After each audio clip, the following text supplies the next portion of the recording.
Good morning and welcome to our Sunday School Lesson Review for Sunday, June 21st, 2020.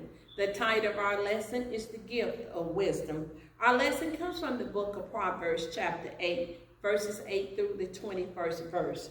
Our key verse in today's lesson: take my instruction instead of silver and knowledge, rather than to choose gold, for wisdom is better than jewel, and all that you may desire cannot compare with it.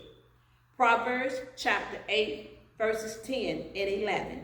About our author in today's lesson, King Solomon is known for being the king of Israel who built the first temple in Jerusalem. He reigned from 970 to 930 BC. He succeeded his father David on the throne. He was known for the stories in the Bible about wisdom in the book of Proverbs. However, he was not the only contributor to the book of Proverbs. His wisdom was a gift from God. Today's lesson, Proverbs continue to appeal to follow the path of wisdom that is grounded in the fear of the Lord.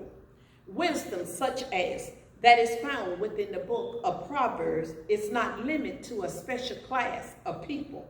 It is intended for everyone to live by and practice regardless of their social status.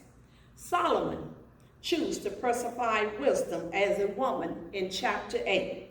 By the contrast, in chapter 7, he chose to persify the Lord that is opposite of wisdom, also as a woman.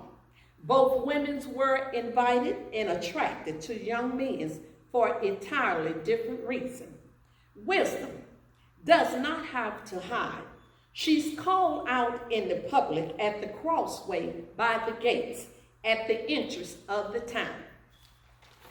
What she has to say is important and right without deception. Her closest friend is good judgment. She possesses common sense, success, insight, and strength. By the contrast of the immoral woman, she is not wisdom. She seeks to attract naive young men with the worldly talent of seduction and physical lure. She does not represent good sense, good judgment, or insight and strength. She's only after a good time and wants a young man to have the same. The immoral woman, who is not wisdom, uses her attraction of a sinful behavior while at the same time alluring her religious appeals. Some fall victim to her outside the church, but she also exists inside the church. The young man in chapter 7 and 8 could have been any of us, man or woman, and in the moral woman could it be any of us, a male or a female.